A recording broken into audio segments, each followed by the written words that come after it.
आज एपिसोड 3 में सीख रहा हूँ आईपी एड्रेसिंग।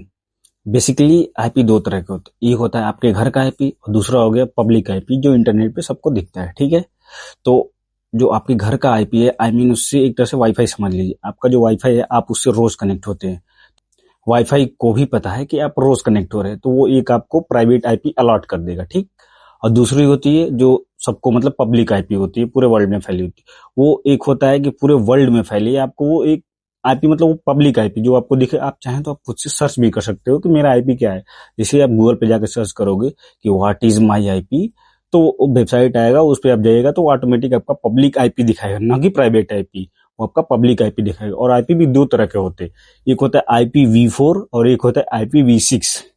IPv4 जो होता है वो एक लिमिटेड नहीं कह सकते, बट इतना कह सकते हैं मतलब करोड़ों हैं। ठीक है, लाखों करोड़ों में है। उसके बाद वो लिमिटेड है। ठीक, जैसे जैसे जनसंख्या बढ़ रही है, क्योंकि हमारी जनसंख्या वर्ल्ड में बहुत ज्यादा है, करोड़ों से भी ऊपर, अरबों खरबों में है।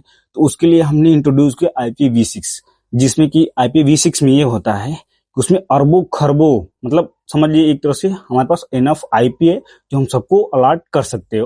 और आजकल IPv6 ही मिलता है, जो कि आप इंटरनेट पे सर्च करोगे जैसे ही तो आपको दिखाएगा IPv4 ही दिखाएगा। लेकिन IPv6 भी दिखाता है, बट उसके थोड़े से तरीके होते हैं, बट वो जनरली आपको IPv4 ही अलॉट करेगा। जब सारे IPv4 बिजी है पूरा, तो आपको IPv6 अलॉट कर देगा। तो बस जनरली यूज यही होता है कि IPv6 का ज्यादा यूज होता है। अगर आपको हैकिंग सीखना है या फिर हैकिंग में करियर बनाने का सोच रहे हैं, तो आपके लिए ये सब नेटवर्किंग फंडामेंटल आपको समझने होते हैं।